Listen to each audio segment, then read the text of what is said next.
Hello guys 2, 3 நாள் அங்க போனீங்களான்னு கேட்டீங்கள்டா.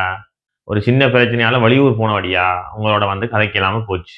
சரி இருந்தாலும் இந்த ஸ்ரீலங்கா டீம் தோத்ததுக்கு வந்து நான் ஒரு வீடியோ போடல. இந்தியா டீம் வந்து 2 மேட்ச் வென்றிருக்கு. அதுக்கு நான் வந்து வீடியோ போடல என்றதால. அதுவும் முக்கியமா ஏன் இன்றைக்கு வந்தனான்டா, கருணாரட்ன வந்து டெஸ்ட் மேட்ச்ல இருந்து ஓய்வு பெறும்போது, கருணாரட்ன வந்து 100 டெஸ்ட் மேட்ச் விளையாடிருப்பாரு. ஏன்னு கேட்டீங்கன்னா, 100 டெஸ்ட் மேட்ச்காண்டி தான் அவர் வெயிட் பண்றாரு. அந்த 100வது டெஸ்ட் மேட்ச் விளையாடி போட்டு ஓய்வு பெறுவோம்ன்னு. உண்மையிலேயே அவர்ட்ட எய்ம் வந்து 10,000 ரன்ன டெஸ்ட் மேட்ச்ல தான் கடக்கணும்ன்றது தான் அவருடைய லட்சியமா இருக்கும் என்று அவர் முதலே ஒருக்கா பேட்டியில சொல்லியிருந்தவர்.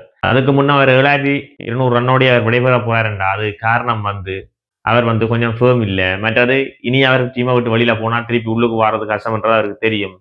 ஒரு நல்ல ஒரு லெஜெண்டரி பிளேயர் வந்து அப்படி வெளியில போகக்கூடாதுன்றதால அவர் 100வது மேட்ச் விளையாடி போட்டு ஓய்வு அறிவிக்க போறார். அந்த மேட்ச்லயாவது ஸ்ரீலங்கா அணி வந்து ஒரு நல்ல விளையாட்டு ஒன்று விளையாடி கருணாரட்னாக்கு ஒரு சந்தோஷமான ஓய்வை கொடுக்கணும்ன்றதுதான் இலங்கை ரசிகர்கள்ட ஒரு ஆசையா இருக்கு. இருந்தாலும் கடந்த மேட்ச்ல வந்து ஸ்ரீலங்கா வந்து இன்னிங்ஸ் ஆலையும் 242 ரன்னாலையும் சொந்தமல்ல. அதுவும் காலில சுழற்பந்து வீச்சுக்கு சாதகமா இருக்கிற ஒரு கிரவுண்ட்ல அதுவும் சுழற்பந்து அவ்வளவா எதிர்கொள்ள தெரியாத ஒரு ஆஸ்திரேலியா டீமோட இப்படி ஒரு தோல்வியை தோத்துருக்காங்கன்னு நினைக்கும் போது மிகவும் கவலையா இருக்கு. இருந்தாலும் ஸ்ரீலங்கா டீம் வந்து மீண்டு வரும். அடுத்த மேட்ச்ல வந்து அது கட்டாயம் மீண்டு வரும்.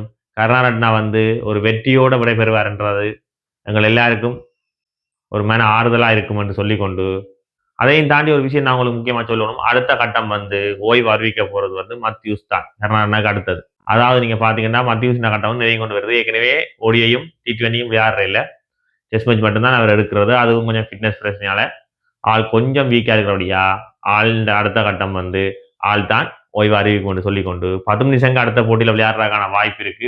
இது எப்படியோ ஸ்ரீலங்கா வெற்றியை நோக்கி பயணிக்கணும்டா சில கசப்பான முடிவுகளை எடுத்துத்தான் ஆகணும்ன்றதை சொல்லிக்கொண்டு நான் மேட்ச் துவங்கின பிறகு உங்களை வந்து சந்திக்கிறேன். அது வரைக்கும் நன்றி, வணக்கம். சப்ஸ்கிரைப் பண்ணுங்க, பெல் பட்டனை அமர்த்தி வச்சுக்கொள்ளுங்க.